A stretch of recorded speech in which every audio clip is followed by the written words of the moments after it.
Hi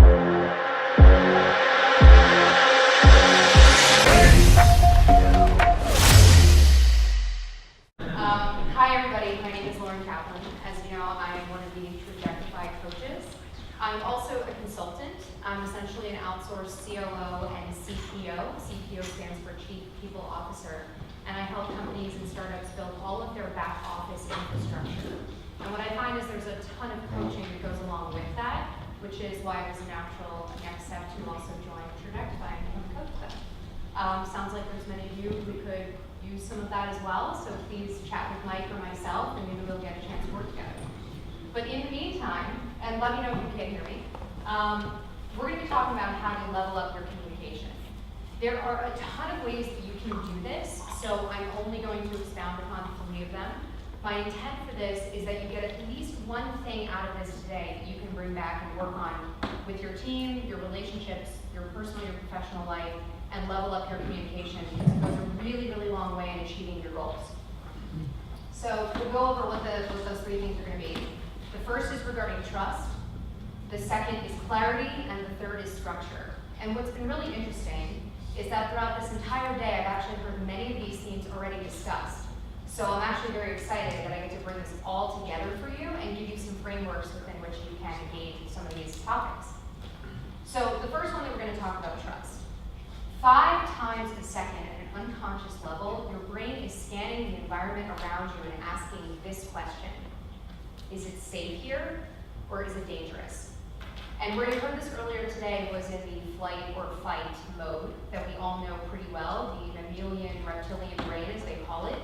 But there is a reason why we still do this. It's because it's only been a couple hundred years, a few generations, that we've transitioned from a place where we live in the wild or close to it to an urban jungle, if you will. So it hasn't necessarily, we haven't had enough time for this to evolve out of our brains. So keep this in mind with your team, with yourselves, that you're actually assessing right now in this room if this is a safe place or if this is dangerous. And when you assess that things are safe, you're going to act very differently than when you assess if they're dangerous. And so what you want to be thinking about is, if it's safe, what are the kind of behaviors people are going to exhibit? They're more engaged, they're more talkative, they contribute more, they're more likely to share things with you that you wouldn't have otherwise heard or know of. But what happens when they feel that it's dangerous? They are disengaged. That's probably the lowest level, but at the highest level, they might even be belligerent. They might be disruptive to the room. They might be derailing the conversation that you're trying to have. So what I want to provide you with is a framework here of how to think about ways to increase the safety quotient, which we'll call the TERA quotient, if you will. So TERA stands for tribe, expectation, rank, and autonomy. And we'll quickly go through all of these. With a tribe, are you with me? Are you on my side? Are we a tribe? Or are you against me? And most of the time, you are making the assumption that you're on the same side. You're having a meeting to move things forward. But when you feel that it's dangerous, even if it's just microaggressions that you may not be aware of that you're presenting in that room, you're creating a place where you're against them. So you want to think about the ways that you can increase the feeling of, we're in this together. The second is expectation. Do I know the future or don't I? Have you guys ever gone into a meeting and there was absolutely no agenda? Yeah, you have no idea what's coming. And maybe you've led some meetings where you didn't provide an agenda either, so other people don't really know what's coming. Maybe there are some influencers or naysayers in the room that you didn't brief in advance of that meeting who can completely derail what you're trying to talk about. So you want to be thinking about, am I giving people an expectation of understanding? That's going to increase your TERA quotient, your safety. Rank, are you more important or less important than me? This is not about titles. This is about the way that you engage your team. So was it Sean who was up here before discussing when it was only 4 people in the room, everybody really felt like they were on the same team and you didn't have to have formal discussions, you didn't really need all of this infrastructure, we were all working together. But then things changed as they started hiring more people. That doesn't mean that because you have a CEO title, you treat anyone differently.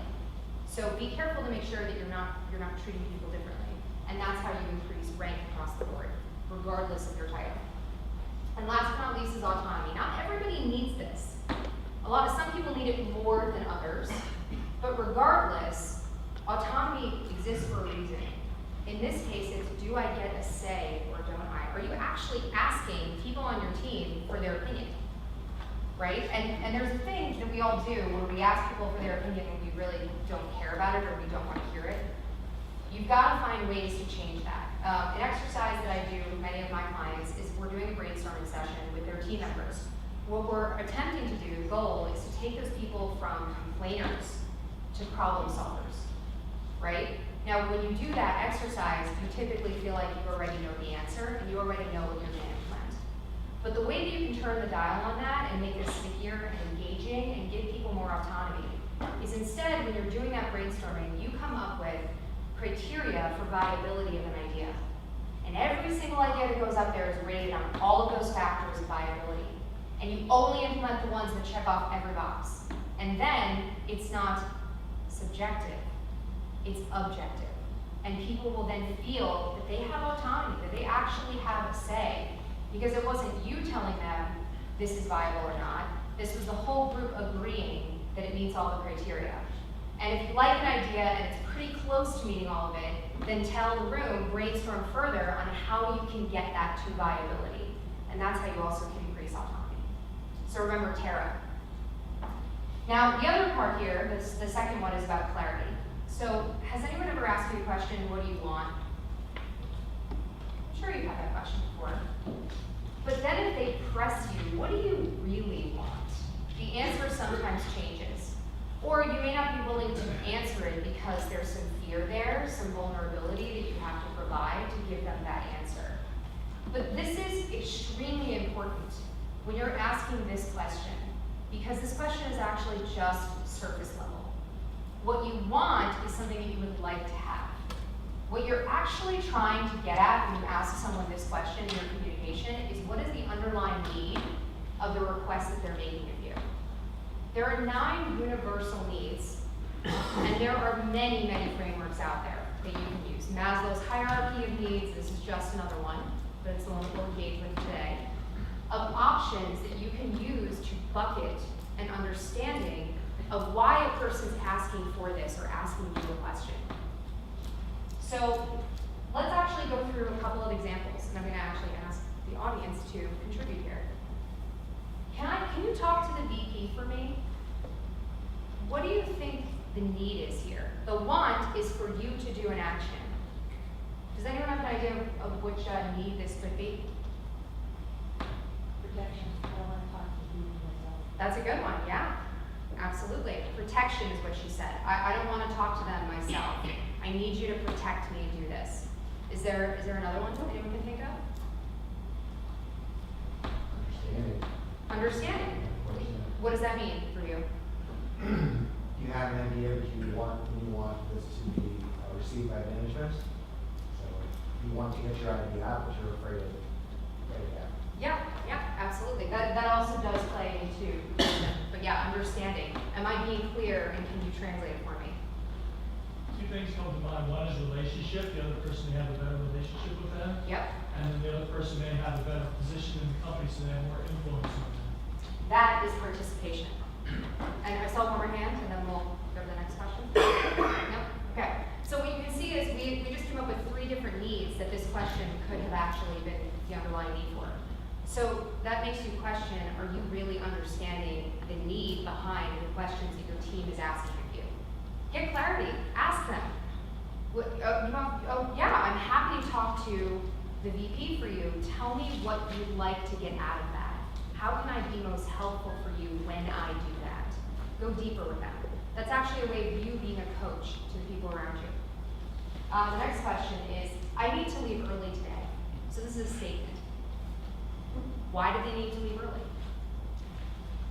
When I'm running a business, sometimes I judge the person, I'm going to admit that, and I think, man, you're just lazy. Sometimes I do that. Other times I ask the question, hey, I've noticed that you've had to leave early, been consistently something going on. What could be a reason, a need of why someone's leaving early? Recreation. Recreation, absolutely. Leisure, they're burned out, they need a little time to themselves, sure. Picking up their child from school. Yep. That could be identity. That could be affection, right? Elder care. Yeah, same thing, affection. Another one's creation. They might be going to class. So they needed that time. But you might not have been privy to that, and now you have an understanding of why they're asking for this. And now the two of you can work together to ensure they're still meeting their targets and they're getting to engage in creation. And last but not least, please put together a new version of this report. So this is something you might be saying to someone you work with. What could be your needs as to why you're asking this person to put the report together for you? Maybe he's a validate data, so protecting data himself. Yeah, so protection, okay, yeah. Participation, giving our perspective to the attitude report. Yeah, and maybe you also want to engage that team member, right? Understanding, yeah.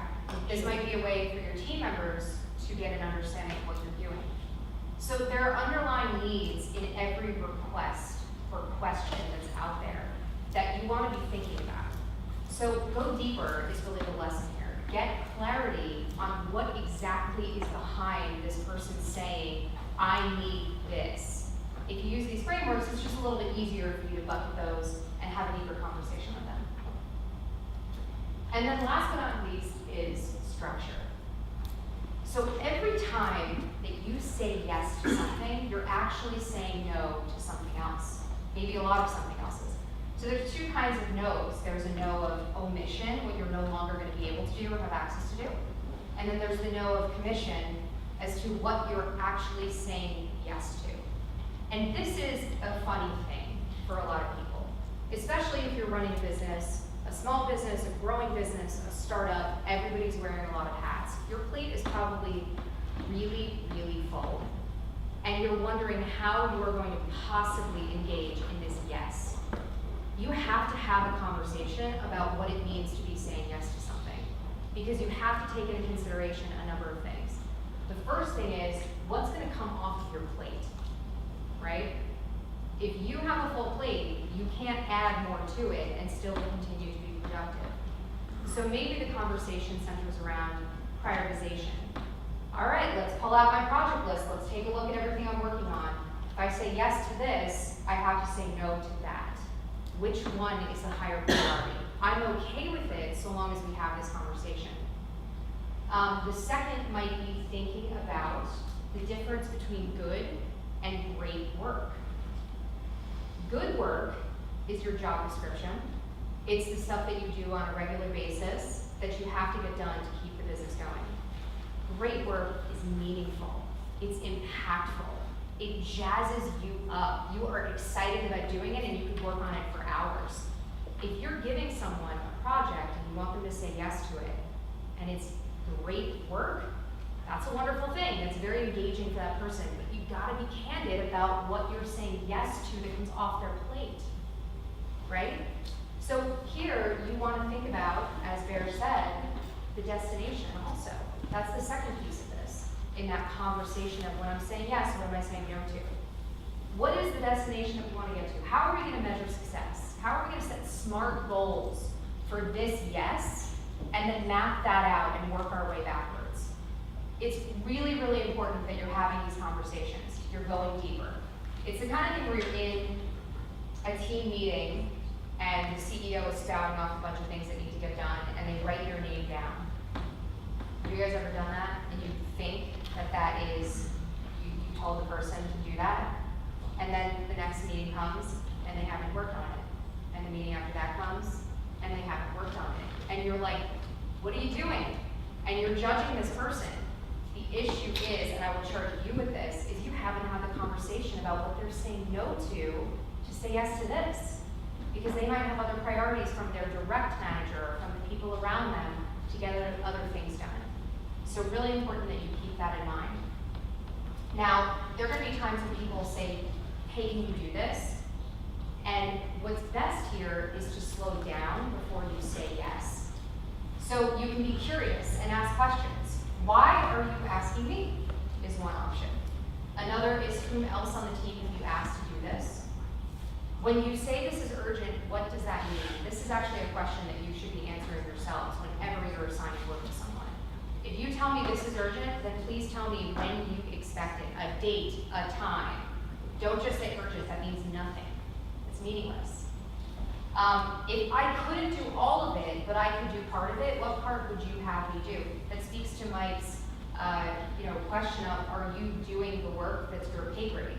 So maybe you don't have to do every part of the request, but you can do one part of that request.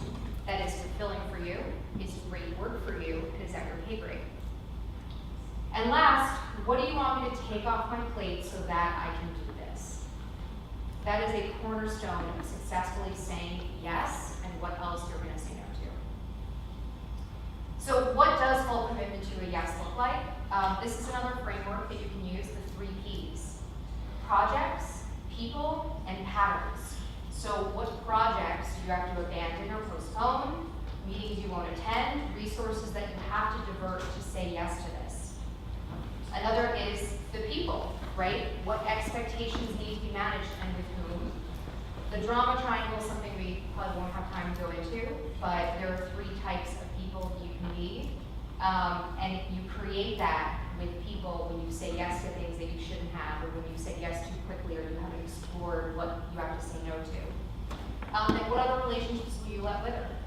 That might be vendors that you were working with. You were in the middle of a project, you were so close to finishing, but this yes means you have to let that wither or pause for some time. And habits. What habits do you have to break? We all have habits of potentially abandoning things we were working on when something else comes up, or when somebody comes to you and interrupts your workflow and you stop what you're working on. You might need to break those habits and say to people, for me to get this done in this time frame, I need to not be interrupted, right? So you gotta change that pattern. And to really wrap all of this up and bring it together, as George Bernard Shaw once said, the single biggest problem with communication is the illusion that it is taking place. We think that we have communicated, but have you gone deeper to ensure understanding? Have you gone deeper to ensure that you're actually saying yes?